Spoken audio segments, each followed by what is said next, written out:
बहू को देखते ही माँ कहती है, तेरी हिम्मत कैसे हुई मेरे सामने आने की? मैं मर जाऊं तब भी तू मेरे पास मत आना, मुझे हाथ मत लगाना। देवांश अपने आप को बहुत खुशकिस्मत मानता था, क्योंकि उसको बहुत अच्छी पत्नी जो मिली थी। देवांश की पत्नी संगीता और उसकी माँ बहुत अच्छी बनती थी।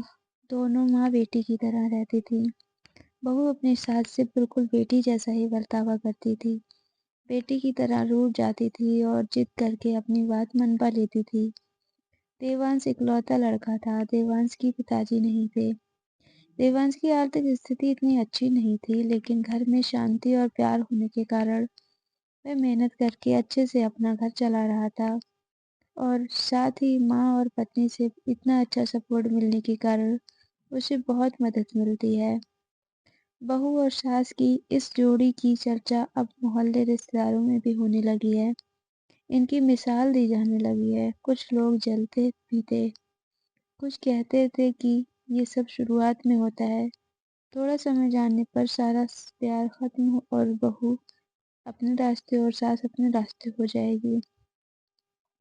सब कुछ अच्छा ही चल रहा था, लेकिन एक सुबह देवांश की माँ देवांश को जोर जोर से चिल्लाकर उसके कमरे से बाहर बुलाती है।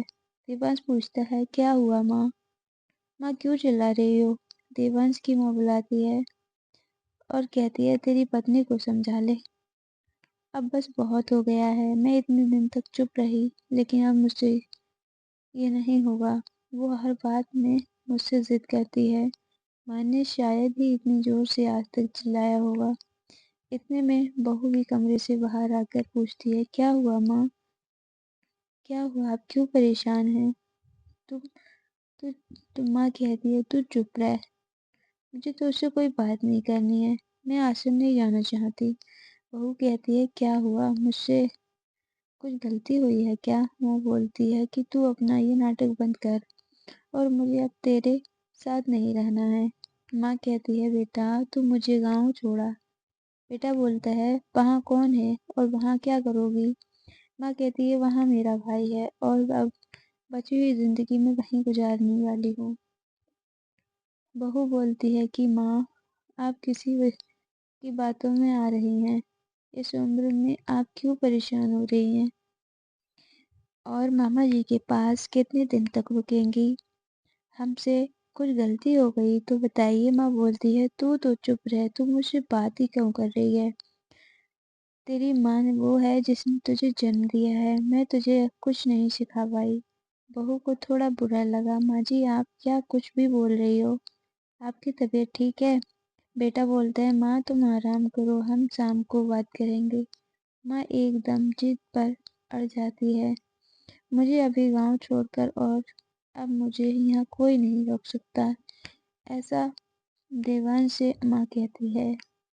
देवांश और उसकी पत्नी को कुछ समझ नहीं आता, लेकिन माँ जिद पर अड़ी रहती है, तो देवांश को उनकी बात मानना पड़ती है और उन्हें गांव छोड़कर आना पड़ता है।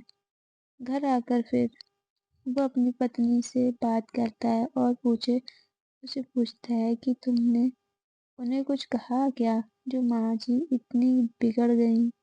संगीता बोली, इस उम्र में हर इंसान चिड़चिड़ा हो जाता है। हम 2 दिन बाद माँ जी को वापस ले आएंगे, आप चिंता मत करें। 2 दिन बाद फिर बेटा और बहू दोनों गांव जाते हैं और बहू को देखती है कि माँ फिर से चिढ़ जाती है। तेरी हिम्मत कैसे हुई मेरे सामने आने की? मैं मर जाऊं तब भी तू मेरे पास मत आना, मुझे हाथ मत लगाना। बहू को ये सुनकर जोर से रोना आ गया। वो रोते हुए कहती है कि आप ये क्या अनाप शनाप बोली जा रही हैं? मैंने ऐसा क्या कर दिया है जो आप इस तरह नाराज हो गई? माँ जी वहां से उठकर कमरे में चली जाती है और दरवाजा अंदर से बंद कर लेती है। मामा जी भी उन्हें समझाते हैं, लेकिन वो नहीं मानती। बेटा और बहू वापस अपने घर आ जाते हैं। बहू अपने कमरे में बैठी रोती रोती, देवांश भी वहाँ। कुछ समझ में नहीं आता है। माँ जी को गए हुए अब 15 दिन हो गए हैं। इतने दिन तक उनसे दूर न बेटा रहा था न बहू। देवांश की पत्नी उन्हें फिर गांव जाने की कहती है और कहती है, जैसा मैं बोलूँ वैसा वहाँ जाकर करना। देवांश कहता है ठीक है। मैं माँ को कहता हूँ, माँ तुम्हारी बहू सीढ़ी पर से गिर गई है और 5 दिनों से तुम्हें याद कर रही है। माँ एकदम से बोलती है क्या 5 दिन? और तू अब बता रहा है? वो फटाफट तैयार होकर देवांश के साथ वापस आती है। साथ में मामा जी भी आते हैं। माँ घर पहुंचकर जोर से पुकारते हुए दरवाजे से आती है, बहू बहू बहू, और बहू के कमरे में जाकर बिस्तर पर सोई हुई बहू को गले लग जाती है और रोने लगती है। बहू भी माँ जी से मिलकर रोती है। फिर बहू कहती है जब आप इतना प्यार करती हो तो वहाँ क्यों चली गई? 15 दिन से बैठी थी वहाँ जाकर। माँ जी कहती है तुमने झूठ बोलकर मुझे बुलाया है। हाँ, पर पहले ये बताओ आप ऐसा क्यों बर्तावा कर रही हो? आपको मेरी कसम। माँ जी बहू को फिर से गले लगाती है और कहती है बेटा, उस दिन जब मैं मंदिर से आई तो मैंने तुम्हारी और देवांश की बातें सुन ली। तुम बोल रहे थे कि अभी हम संतान नहीं कर सकते क्योंकि उसकी ठीक से परवरिश नहीं हो पाएगी। मैं तुम दोनों पर बोझ बन गई। मेरी वजह से तुम ना तो न जाने कितनी चीजों को समझौता कर रहे थे। इसीलिए मैंने ये सब नाटक किया ताकि तुम दोनों यहाँ रहो और अपनी जिंदगी और अपने सपने और अपने बच्चों को इस दुनिया में ले सको। मैं अब कितने दिन रहूंगी? बहू और देवांश दोनों ही माजी से की बातें सुनकर रोने लगे। बहू बोलती है अगर आप दोबारा ऐसी बातें करेंगी तो हम कभी अपनी संतान नहीं करेंगे। आप हम पर बोझ नहीं है माँ जी।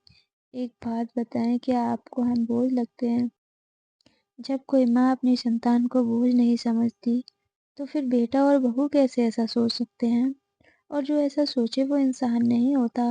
देवांश कहता है माँ, अब तुम भी यही रहोगी और हम समय आने पर दादी भी बनोगी। पुराना परिवार तोड़कर नया परिवार नहीं बनता, सबके साथ लेकर बनता है। साथ रहोगे तो सब कुछ अच्छा होगा। फिर माँ जी वहीं अपने बेटे और बहू के साथ रहने लगी।